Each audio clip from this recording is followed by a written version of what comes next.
आज राज्यभरात छत्रपती शिवाजी महाराज यांचा जयंती उत्सव मोठ्या प्रमाणात साजरा होतोय। किल्ले शिवनेरीवर मोठ्या उत्साहात शासकीय कार्यक्रमाचं आयोजन करण्यात आलंय।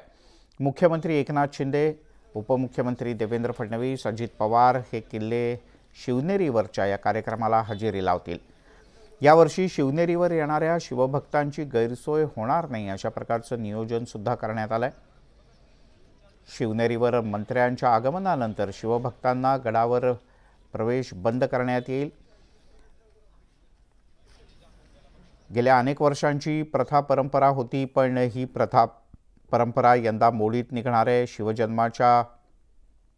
शिवजन्माचं जे स्थळ आहे त्याच्या उत्तरेला अभिवादन सभेचा मंडप उभारण्यात आला असून त्यामुळे सभा सुरू असताना शिवजन्माच्या ठिकाणी सामान्य शिवभक्तांना येण्यासाठी कोणतेही निर्बंध असणार नाहीत।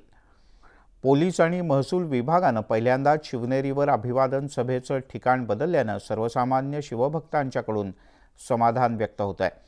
तर यंदा शिवनेरी किल्ल्यावर मर्दानी खेळ, शिवचरित्रावरील प्रबोधनात्मक पोवाडे अशा विविध कार्यक्रमाचं आयोजन करण्यात आलंय।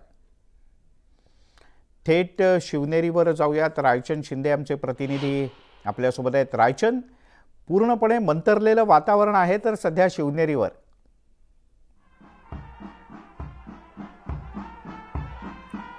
नक्की सर, आपण जर पाहिलं तर आता शिवनेरी किल्ल्याचा जो महत्त्वाचं ठिकाण आहे, किल्ले जन्मभूमी, त्याच ठिकाणी आता ही जर मागच्या बाजूला पाहिलं तर जन्मस्थान पूर्ण सजवलेलं आहे आणि या ठिकाणी शासकीय जी मानवंदना असते त्याची तयारी सुरू झाली। थोड्याच वेळामध्ये 5-1 मिनिटांमध्ये राज्याचे मुख्यमंत्री एकनाथ शिंदे, उपमुख्यमंत्री अजितदादा पवार आणि देवेंद्र फडणवीस या ठिकाणी येतील। त्यानंतर पाळणा गाऊन महाराजांचा जन्मोत्सव साजरा होईल। त्यानंतर या ठिकाणी काही मर्दानी खेळ असतील, पण पहिल्यांदाच आपण जर पाहिलं तर शिवजन्मस्थानाच्या बरोबर पुढच्या बाजूला ही सभा होणार आहे, जी दरवर्षी असते ती। यावेळेस मराठा संघटनांनी जी काही या ठिकाणी आंदोलनाचा धोका जाहीर केला होता, त्यामुळे प्रशासनाने जय्यत तयारी केलेली आहे। गडाच्या पहिल्या पायरीपासूनच पोलीस फोर्स लावण्यात आलेले, साधारण 1000 पेक्षा जास्त पोलीस या ठिकाणी गडावरती तैनात करण्यात आलेले आहे। आणि माझ्या पाठीमागं जर पाहिलं तर आता जी पोलिसांच्या वतीने मानवंदना देण्यात येते त्याची तयारी सुरू आहे। अक्षरशः या ठिकाणी गड फुलून गेलेला आहे। पण सगळ्यात महत्त्वाचं म्हणजे या ठिकाणी येणारे अनेक भाविक पास नसल्यामुळे गडाच्या खालीच थांबून आहेत, त्यांना 10च्या नंतर या ठिकाणी सोडण्यात येणार आहे।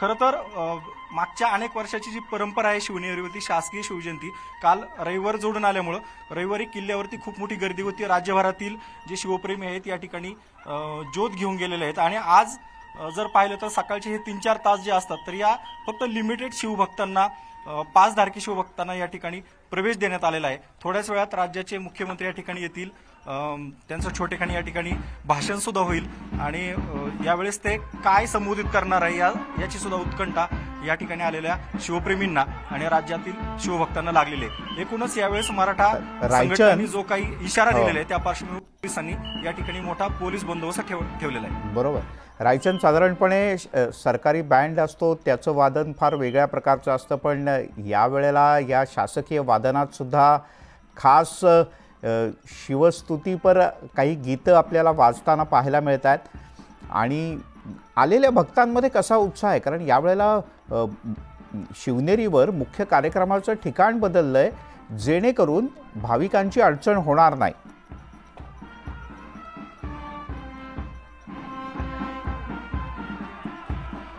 यावेळेस जर उत्साह जर पाहिला तर उत्साहामध्ये थोडीशी कमतरता दिसते, कारण मागच्या 2 वर्षापासून जो काही शिवजयंती महोत्सव साजरा होतोय तो राज्य सरकारच्या वतीने याचं सगळं प्लॅनिंग मंत्रालयातून होतंय। त्यामुळे स्थानिक शिवप्रेमींना किंवा स्थानिक प्रशासनाला, स्थानिक नेत्यांना यामध्ये विश्वासात घेतलेलं दिसत नाहीये।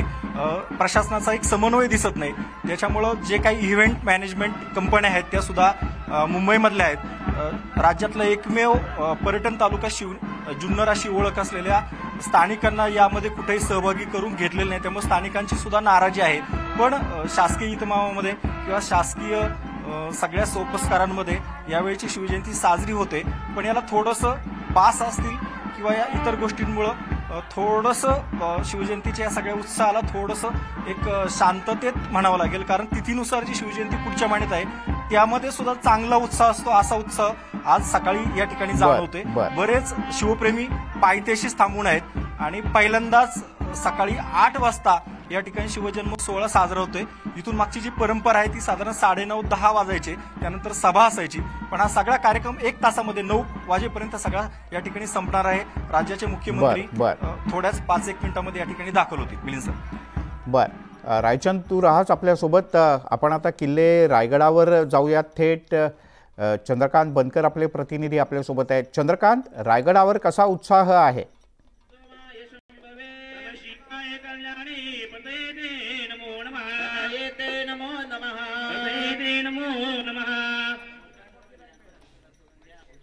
पळीभर पाणी घ्यायचं आहे, ताट बसायचं आहे.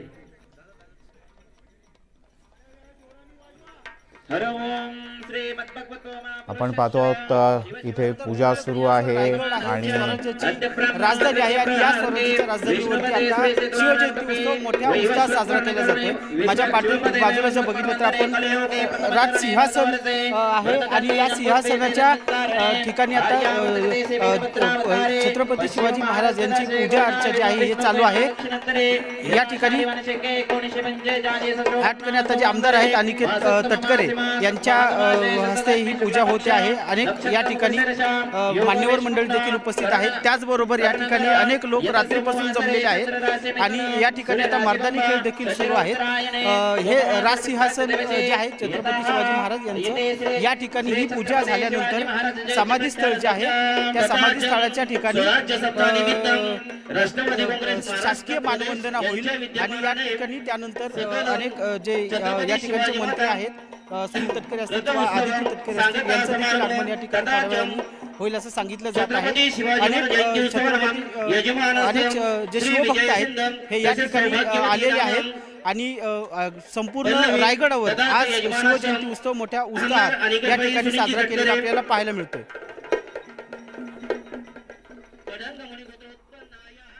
चंद्रकांत